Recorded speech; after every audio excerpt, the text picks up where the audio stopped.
Tolu Dimma Okojie. She's a certified financial education instructor and the founder of the Money Map Academy, a personal finance literacy organization that helps you move from broke to more than enough. Her goal is to make you financially conscious and accountable to yourself so you become intentional about your future because you work too hard not to reap the rewards of your labor. Tolu Dimma Okojie graduated top of her class with first-class honors in estate management from Covenant University, Otta. Any Covenant? Woo! Go, girl, you can stand up, you can cheer. Okay, from Covenant University, Otta, and proceeded to obtain a master's in management and a diploma in entrepreneurship from the prestigious Imperial College, London. On returning from her master's, she worked at Unilever Nigeria PLC as a brand manager and also worked at Unilever South Africa, Pty, before resigning to join the family real estate business.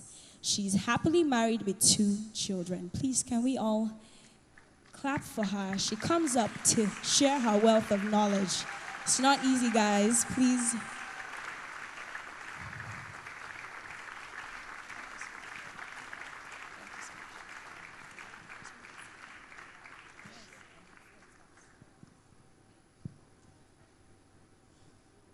Good evening, everyone. I am so happy to be here. I'm going to be talking about money. It's a very interesting subject, something I like a lot. Who doesn't like money? Show of hands. Nobody, so I guess we all like it. I didn't say love it, we just like it, right? All right. There's a question I get all the time, and it's about how can I make more money? Would anyone like to know how to make more money? All right. We're too interested in how to make more money. What of the one you already have?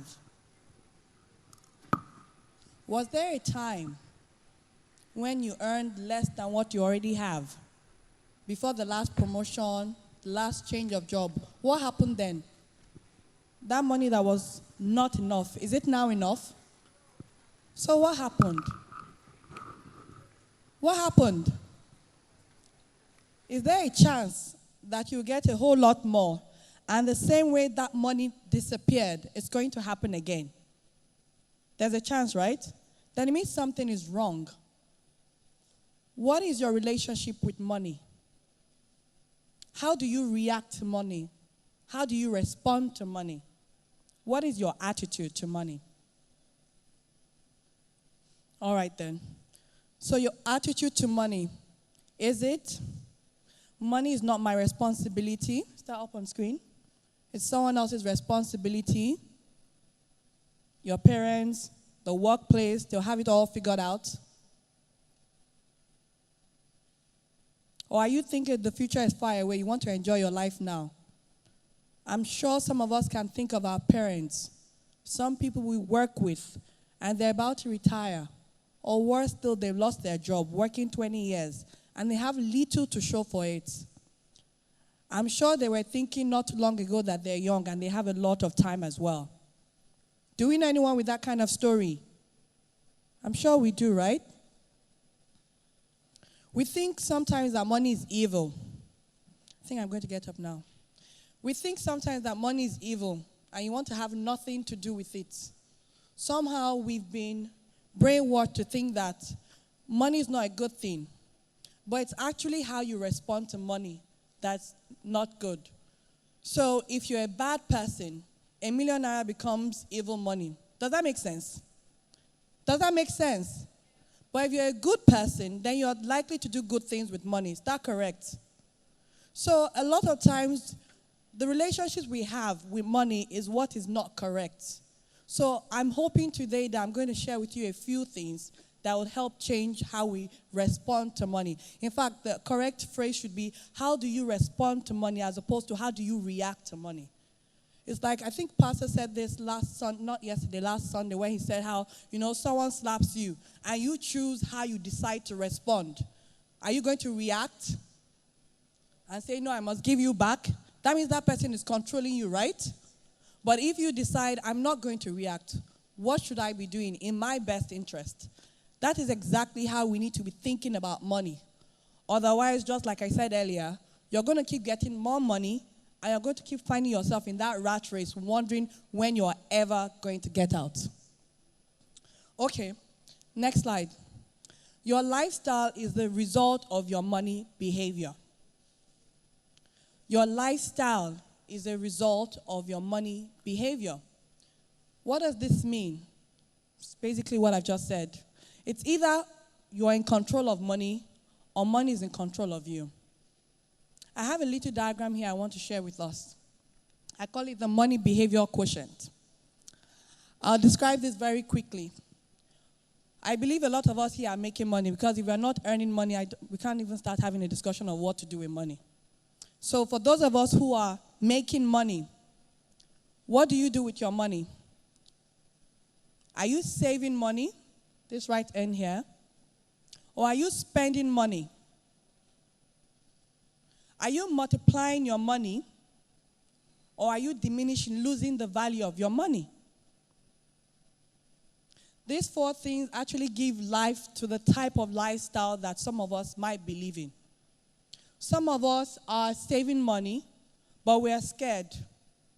We're scared to take risk. We're waiting for someone to come and meet us with that juicy one-in-a-lifetime deal that we'll now put all our eggs into. But we've never done it before. We're hoarders. And it's not good to be a hoarder because what happens is inflation will continue to eat at your money. I'm sure some of us understand that. Right? Again, you could be spending money and blowing it such that even the money you make, you are spending more than that. Such a person is like a spendthrift. You are spending money, you're going into debt, you are just struggling, and you're wondering what's going on. What you have keeps, getting blown away. That's a spendthrift. The second person now is making money, multiplying money rather, investing money, right? Maybe in different things. But he's also spending a lot of money as well. What's happening? Who is this person? A lot of us would like to be this person. We're making money, multiplying money. So the money is coming in. So because this money is coming in, you don't even realize that it's going out as fast as it's coming in. What an abuse. Reminds me of a great country called Nigeria. You're a mismanager in this situation. Because there's a lot of resources you have. And money is coming through your hands. But what are you doing with it? You're spending it as much as you're earning it. You're living the good life. Then the final person, the final quadrant, is the investor, which is what we should be aspiring to be. So you're making that money, you're saving some of it, and you're multiplying it. This is the person that has the balanced life. This is the person that is thinking of the future. This is the person that is reacting appropriately and responsively to money. So look at that quadrant. Some of us have definitely a little bit of this here and there within us, right? But which one best describes you? Because if you're on your way to having more than enough, it's not the hoarder lifestyle that will get you there. It's definitely not the spendthrift lifestyle as well that will get you there. It certainly is not the mismanager lifestyle that will get you there as well. It's the investor lifestyle. Next slide. So, your money must have a purpose. You see, this money that we're waking up early to get, we wake up early, we come back late, we work weekends, public holidays sometimes too, and at the end of the day, this money just disappears. I think it's such a disservice to us. Is that not what we're working for? Is it not this money to enjoy this life? So why is it that at the end of a year, we have nothing to show for the money that has come through our hands?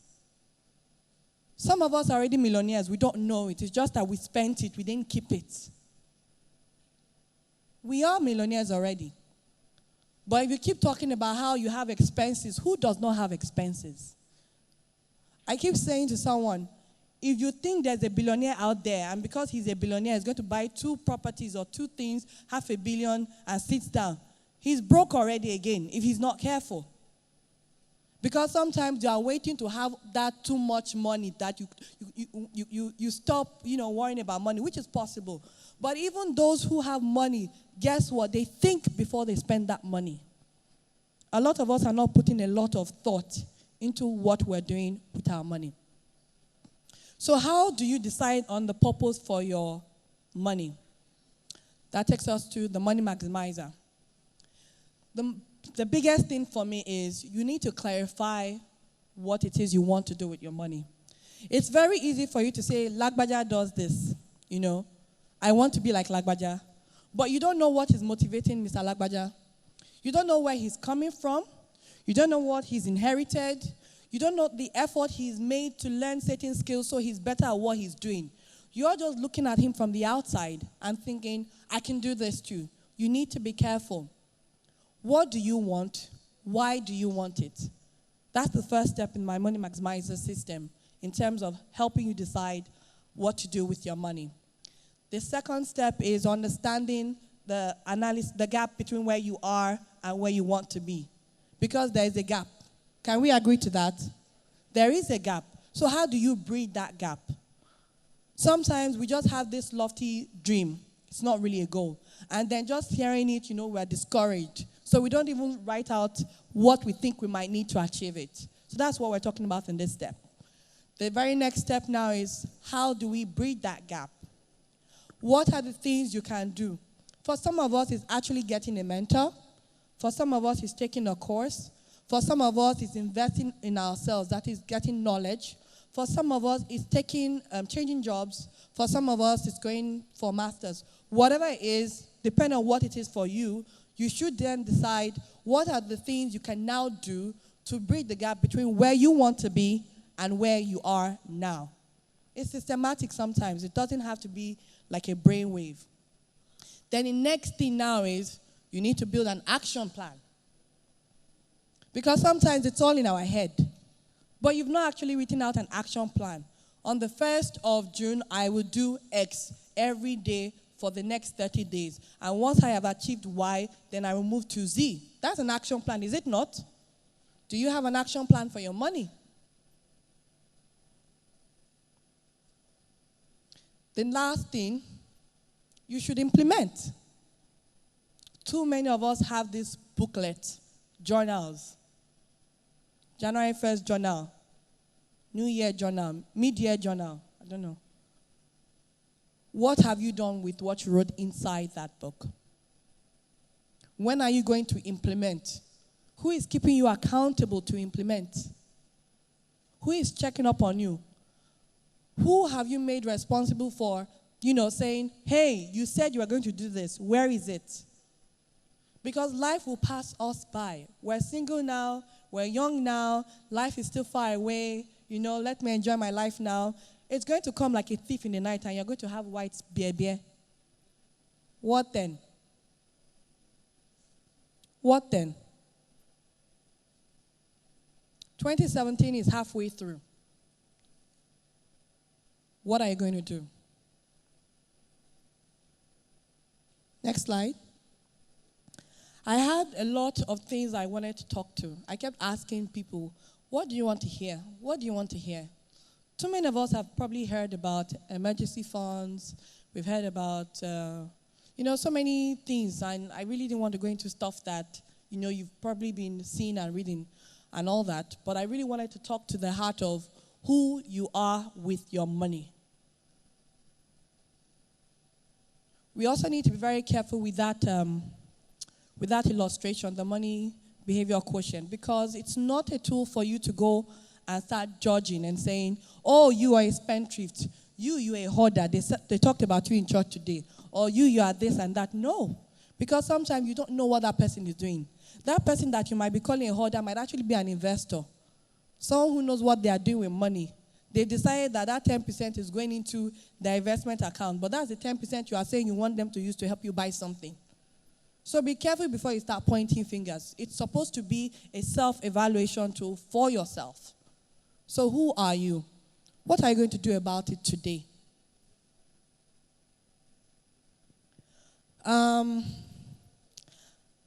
Okay, I have 6 minutes. I'll just talk quickly about. So I have a Facebook community where I share a lot of free stuff, basically. I talk about all these other things I just spoke about, how to manage your money, how to create a budget. Oh, let me leave this with you. A budget is a very, very important tool to help you with planning your money and what to do with your money. Another phrase I use for the budget is what I call the money spending plan. What does this mean? It basically means what is your plan for your money. So now it's almost month end, right? Yes, it is. So before this next salary comes, you need to plan what you should do with your money. Because if you don't plan before the money comes, as soon as the money comes, it's going to start disappearing. Then it will be like the person who is saying, okay, I'm planning on 100K, but I already spent 40K, so let me just write what I want to do. Kind of reminds me of the national budget. We're in May, or we're going to June, and the year's budget is still not gone, but money is being spent. It's an abuse. You should create your money plan today. I mean, it's only a few days away before most of us get paid. You should create your money plan today, please. Because if you don't do that and start telling your money what to do, then your money is out of your control. It's going to go anyway. Mid-month, you're going to be wondering where your money went instead of saying, yes, my money went where I told it to go. Do we understand that? Okay. All right. So please, I encourage us all, let's have our money spending plan. It's really not difficult. I have a video on that group that you can check out. You can also Google this. It's all out there. So do yourself a service. Please have a money spending plan today as much as possible. So I have a Facebook community that's it there. I would encourage you all to join so that you can always get in touch with me if you need mentorship or whatever. I will be available to you, okay? And I would also like, as a final note, before I go and sit down, I'll be available for questions with the pastor later on. I have an ebook out. It's called 21 Tips to Move You from Broke to More Than Enough. It literally talks about quite a lot. Okay, I still have 4 minutes. How come? Okay. I thought I was going to say too little. It basically talks about a number of things. I'm going to run through some of them. The first thing, my favorite part of it is how to make money. And I talked about how you create value to create money. It's really that simple. Why are you getting paid at work? Because there's a service that you're delivering to them, right? And that's what you're being paid for. The minute that ends, they're going to sack you because they'll say, I'm not getting value for my money. We're always saying that. I'm not getting value for my money, right? Some of us got into a bus today and got here. That bus provided a service, correct?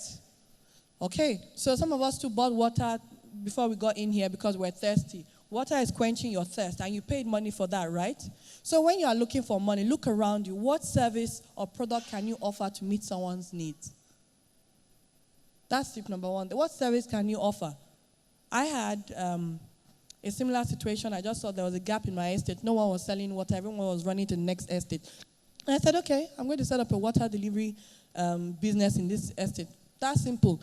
I just looked for a gap. I filled it, and I got paid for it. So instead of asking people, what should I do with the 30K I have, look around you. Where's the gap? What can you do? How can you meet a need? It's really very simple. MTN is meeting a need. If not, you would have potted. Do you understand what I'm saying?